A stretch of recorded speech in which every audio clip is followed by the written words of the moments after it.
वेश्याओं की संगत करता है, बुरे बुरे कार्य करता है, वेश्याओं के लिए चोरी डकैती करके आता है और महाराज जितना भी धन होता है वो वेश्याओं को दे देता। धुंधकारी ने अपनी माँ को मार दिया, पिता जो थे वो वन में चले गए, धुंधकारी के पास अब कोई भी नहीं रहा उसे रोकने वाला, तो महाराज धुंधकारी अपने मन जैसा करने लगा, सब बुरे काम करने लगा। एक बार हुआ ऐसा कि धुंधकारी जो था वो महाराज चोरी डकैती करके लाने लगा धन।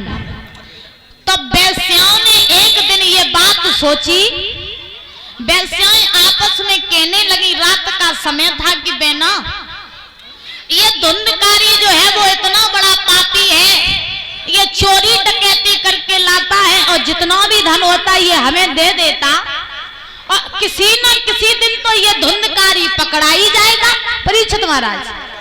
और अगर किसी राजा महाराजा ने उस धुंधकारी को पकड़ लिया तो ये भी जेल जाएगा, संग में हमें ले जाए। तो इससे अच्छा ये है कि इससे हमने धन तो खूब लूट लिया, अब इसे जीवित ना छोड़ा, इसे मार दो, क्योंकि अगर ये जेल में चला गया संग में हमें भी ले जाएगा, और जेल में जाके खूब चकिया पे सुबह ताश हो जय मार दो।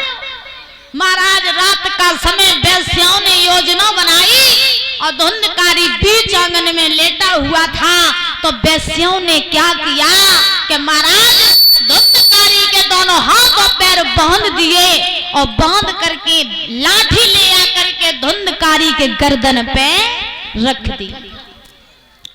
जैसे ही धुंधकारी के गर्दन पर वो लाठी रखी तो महाराज दोनों तरफ से वेश्याएं झूल गई, लेकिन धुंधकारी के प्राण नहीं निकले। जब धुंधकारी के प्राण नहीं निकले तो वेश्याएं आपस में कहने लगी, देख बहना जो कितनो बड़ो पापी है, लाठी से जब प्राण नहीं जा रहे। तो दूसरी बोली, बहना कोई बात नहीं, अगर लाठी से जाके प्राण नहीं जा रहे तो इसके मुंह में आग डालो। तो वहीं पास में महाराज एक चूल्हा जल रहा था जिसमें लकड़ियां जल रही थी। एक वेश्या दौड़ करके गई, उस चूल्हे में से लकड़ी खींच करके लाई और ला करके धुंधकारी के मुख में डाल दी। जैसे ही वो लकड़ी डाली है धुंधकारी के मुख में तो महाराज सोई धुंधकारी के प्राण पखेरु उड़ गए। अब सनकादिक ऋषियों के मन में शंका हो गई। शंका क्या हुई? सूत जी से प्रश्न कर दिया, जब बताओ महाराज धुंधकारी जब लाठी से मारोगे तो लाठी से काहे नहीं मरो, और जब उसके मुख में आग डाली गई सोई काहे मरियो? इसका कारण बताओ, मेरे बात समझ में नहीं आ रही। तो सूत जी महाराज ने मुस्कुरा करके जवाब दिया कि हे सनकादिक ऋषियों, कारण एक था। क्या? पापी लोग जो होते हैं उनकी मृत्यु हमेशा इतनी ही दर्दनाक होती है, ध्यान रखना। और कभी भी इस बात का प्रैक्टिकल कर लेना, जो पापी व्यक्ति होगा पहले तो वो बहुत मनमानी करेगा और जब अंत में मारा जाएगा तो फिर इतनी दर्दनाक मौत आएगी, ध्यान रखना। तब सूत जी महाराज ने एक बात कही है, सुनो ऋषियों, कारण उसका एक था कि अगर धुंधकारी लाठी से मारा जाता तो उसके लिए ये आसान मौत थी, उसके लिए आसान मौत थी। फिर लोग जो बुरे काम करते फिर उन्हें कैसे पता चलता? अच्छा, लोग बुरे काम करें, बड़े ध्यान से सुनना, लोग बुरे काम करें और बाद में उनकी अगर दर्दनाक मौत होए तो दूसरा जब बुरा काम करेगा तो 100 बार सोचेगा, नहीं सोचेगा? जरूर सोचेगा। क्यों? क्योंकि अगर आपके साथ बुरा हुआ, बहुत बुरा हुआ, और जैसे हम कहीं चोरी करने जाएं कि हम बुरा काम करेंगे तो हमें आपकी पहले याद आई है कि अगर हमने बुरा काम किया तो फिर मेरे साथ भी बुरा होगा। इसीलिए धुंधकारी की अगर लाठी से मौत हो जाती तो बड़ी आसान मौत थी, और समाज को ये दिखाने के लिए कि बुरा काम करोगे तो बुरा नतीजा होगा, इसीलिए धुंधकारी के मुख में लकड़ी डाली गई। तभी धुंधकारी के प्राण निकले। दादा बुजुर्गों ध्यान रखना कि जब जब बुरा काम करोगे नतीजा हमेशा ही बुरा होगा। इस बात में मत रहना कि हम बुरा काम करें तो हमारे साथ बुरा नहीं होगा, गलत बात। भगवान सबकी जानते हैं। कहा जाता है कि तन की जाने मन की जाने, जाने चित्त की चोरी, और बा प्रभु से कहा छुपी जके हाथ जगत की डोरी। भगवान से कुछ नहीं छुपा है। तो बोलता रहिए, सीटी ना मारन दे जाए।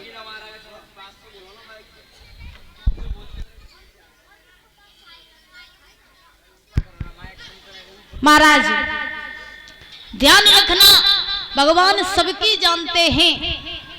तन की छोड़ो का, संसार की छोड़ो का, भगवान तो मन की तक जानते हैं कि तुम्हारे मन में क्या चल रहा है। इसीलिए कोई भी बुरा काम करो तो 100 बार सोचो। इधर धुंधकारी वैश्याओं ने मुख में लकड़ी घुसेड़ी, धुंधकारी के प्राण पखेर उड़ गए।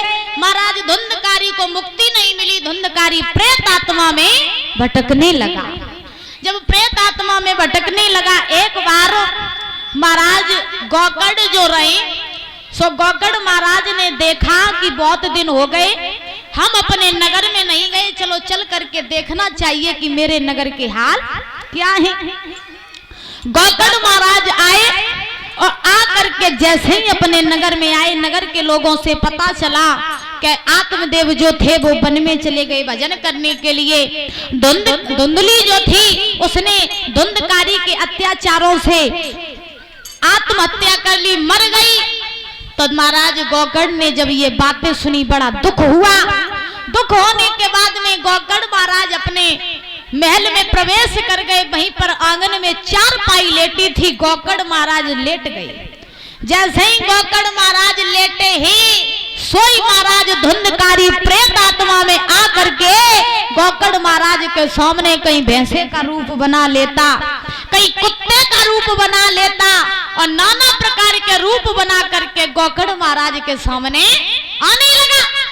अब गौकड़ महाराज तो भगवान के भक्त थे, तो गौकड़ महाराज समझ गए कि ये कोई ना कोई भटकती आत्मा जरूर है। गौकड़ महाराज ने कमंडल में से जल लिया, हथेली पर जल डाला और उस प्रेत के ऊपर जैसे ही जल छिड़का, महाराज धुंधकारी अपने रूप में आ गया। जैसे ही धुंधकारी अपने रूप में आया, हाथ जोड़ करके गौकड़ महाराज के पैरों में गिर पड़ा धुंधकारी और रो करके जवाब दिया, भैया मेरी रक्षा करो, मेरी रक्षा करो। गौकड़ महाराज ने कहा, क्या हुआ तुझे, और तू प्रेत कैसे बन गया, और तेरी ये दशा कैसे हुई? धुंधकारी बोला, भैया मैं इतना बड़ा पापी हूँ, मैं इतना बड़ा अभागा हूँ जिसने अपने पिता को कहीं का नहीं छोड़ा, अपनी मैया को जीते जी मार दिया, और वैश्यों ने भैया मुझे इस हालत पर पहुंचा दिया। ध्यान रखना, माता पिता का सारा जीवन संतान के ऊपर निर्भर होता है। परीक्षित महाराज बताओ, होता है या नहीं होता?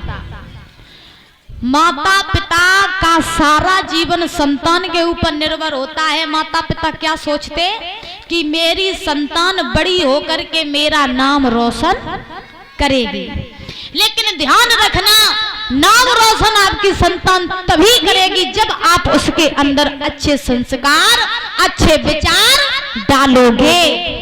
ध्यान रखना मेरी बात को। संतान चाहे तो कुल को बहुत ऊंचा कर दे, और संतान चाहे तो अपने खानदान को इतना नीचा कर दे कि समाज में मुंह दिखाने के लायक नहीं छोड़े। माफ करना, सत्य हमेशा कड़वा होता है, लेकिन मेरा काम है बताना, आपका काम है समझना। मानो तो मानो और ना मानो तो हम तो अपने घर चले ही जाइए चिल्लाए के, है ना। इसीलिए कहा जाता है कि आपकी अगर संतान है, 1 हो 2 हो 4 हो, जितने भी हो, संतान तभी आपकी सफल होगी जब माता पिता आप संतान के अंदर संस्कार डालेंगे। धुंधकारी ने दोनों हाथ जोड़ करके जवाब दिया, भैया मेरी ये हालत वैश्याओं ने की है। अब मैं प्रेत बन करके घूमने लगा हूं, भैया मेरी मुक्ति करवाओ। तो गौकर्ण महाराज ने जवाब दिया कि हे धुंधकारी, अगर तेरी मुक्ति नहीं हुई है तो कोई बात नहीं, हम तुझे मुक्ति दिलवाएंगे, तू चिंता ना कर। उसी समय बिल्कुल विलंब नहीं किया, गौकर्ण महाराज ने सूर्यदेव का आह्वान किया। सूर्यदेव प्रकट हो गए और गौकर्ण ने दोनों हाथ जोड़ करके सूर्यदेव भगवान से कहा, प्रभु मेरा भैया धुंधकारी जो है वो प्रेत योनि में चला गया है, आप हमें कोई ऐसा उपाय बता दीजिए जिससे मेरा भैया मुक्त हो जाए। भगवान सूर्यदेव ने जवाब दिया है कि हे गौकर्ण महाराज, अगर तुम अपने भैया धुंधकारी की मुक्ति चाहते हो तो केवल उसका एक उपाय है। बोले क्या उपाय है? सूर्यदेव ने जवाब दिया, उपाय ये है कि अगर तुम अपने भैया धुंधकारी को भागवत को श्रवण कराओ तो तुम्हारे भैया की मुक्ति हो जाएगी। परीक्षित महाराज सुन रहे हो? हाँ, अगर भागवत श्रवण कराओ अपने भैया धुंधकारी को तो उसकी मुक्ति हो जाएगी। इतना कह करके सूर्यदेव तो चले गए। अब गौकर्ण महाराज ने बिल्कुल विलंब नहीं किया। गौकर्ण महाराज आए, आ करके सुंदर सा आसन लगाया। अब नगर के लोगों ने जब जानी कि गौकर्ण महाराज कथा करने जा रहे, भागवत करने जा रहे, तो सभी लोग इकट्ठे हो गए। धुंधकारी को एक आसन दे दिया, उस आसन पर बैठाल दिया धुंधकारी को। लेकिन ध्यान रखना, प्रेत कभी भी एक जगह स्थित नहीं होते। प्रेत कभी देखना एक जगह स्थित होकर के नहीं बैठ सकते, प्रेत हमेशा भटकता ही रहता है। धुंधकारी को आसन दे दिया, बैठाल दिया और गौकर्ण महाराज ने कहा, धुंधकारी अब तुम इसी आसन पर बैठ करके भागवत को सुनना। धुंधकारी बोला ठीक है भैया। अब गौकर्ण महाराज उच्च आसन पर बैठ गए, वक्ता बन गए और धुंधकारी को श्रोता बना लिया। महाराज जैसे ही कथा प्रारंभ की है गौकर्ण महाराज ने, तो हुआ ऐसा कि जैसे ही कथा शुरू हुई और जैसे ही धुंधकारी सुनने के लिए तैयार हुआ, सोई हवा को झोंका आओ और महाराज धुंधकारी को उड़ा करके ले गया। अब कोसों दूर पहुंच गया धुंधकारी। अब गौकर्ण महाराज दौड़ के गए, धुंधकारी को फिर से पकड़ के लाए, फिर से आसन पर बैठाल दिया, कथा फिर शुरू करी तो महाराज फिर हवा का झोंका आया, धुंधकारी को उड़ा के ले गया। अब गौकर्ण महाराज सोचने लगे परीक्षित महाराज के अगर जाए हिसाब से कथा हुई तो कथा ऐसे कभी संपन्न नहीं हो पाएगी, क्योंकि हम जैसे ही कथा सुनाने के लिए बैठते हैं वैसे ही हवा का झोंका धुंधकारी को उड़ा करके ले जाता, ऐसे धुंधकारी की मुक्ति नहीं होगी। तब तक मन में उपाय आया कि एक 7 गांठ का बांस ले लिया है गौकर्ण महाराज ने और 7 गांठ के बांस के अंदर प्रवेश करवा दिया धुंधकारी का, क्योंकि बांस के अंदर हवा प्रवेश नहीं कर सकती है। जैसे ही बांस के अंदर बैठाया धुंधकारी को और जैसे ही कथा प्रारंभ की तो ऐसा ही नहीं, जब एक दिन की कथा पूरी हुई तो महाराज बांस की एक गांठ टूट गई कि एक ही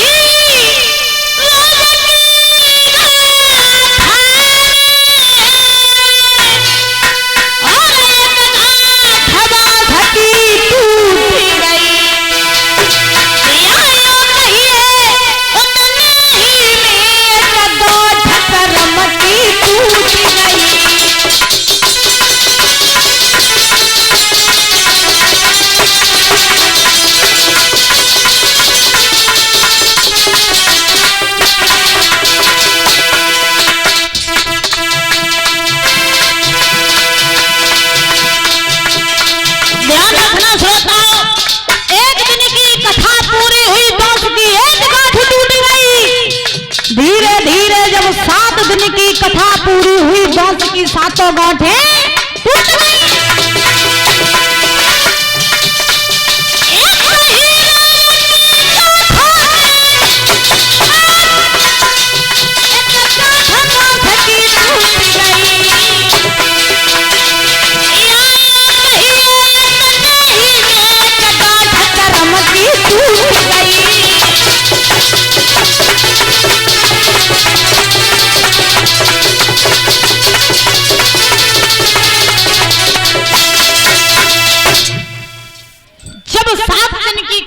पूरी हुई,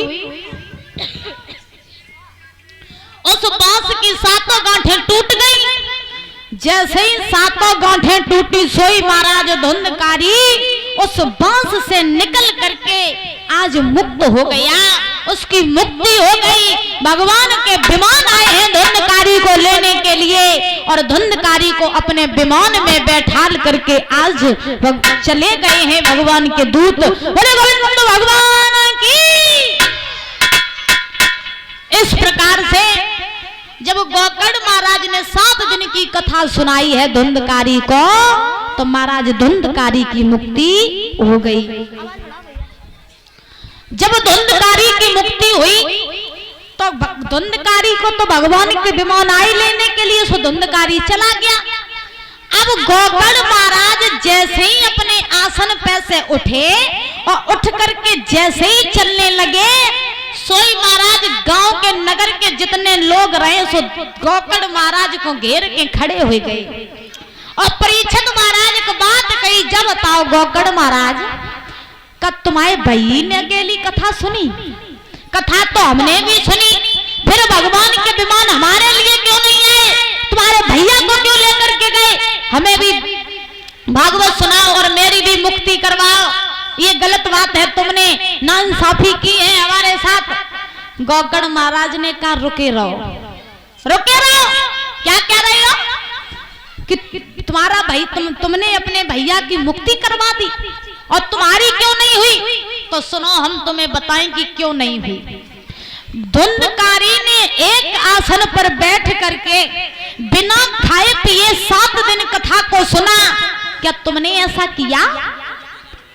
क्योंकि जैसा कि मैंने बताया कि श्रोता 3 प्रकार के होते हैं, जो आप लोगों को हम बता चुके।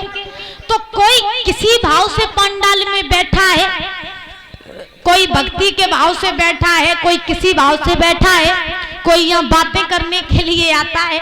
खैर यहाँ के लोग बड़े अच्छे हैं, सब शांति का सहयोग बनाए हुए हैं, लेकिन ये मेरा भाव है कि लोग यहाँ पर एक भाव से नहीं आते। ध्यान रखना मेरी बात को। तो इसीलिए जो कोई भी कथा को भाव से सुनता है या जो कोई कथा को भाव से कहता है, मुक्ति हमेशा उसकी ही होती है। इसीलिए भले ही 5 मिनट के लिए पंडाल में बैठो, लेकिन बैठो ऐसे कि अपना तन मन धन सब भागवत में ही लगा दो। ध्यान रखना मेरी बात को। ऐसे गोकर्ण महाराज ने समझाया है गांव के लोगों को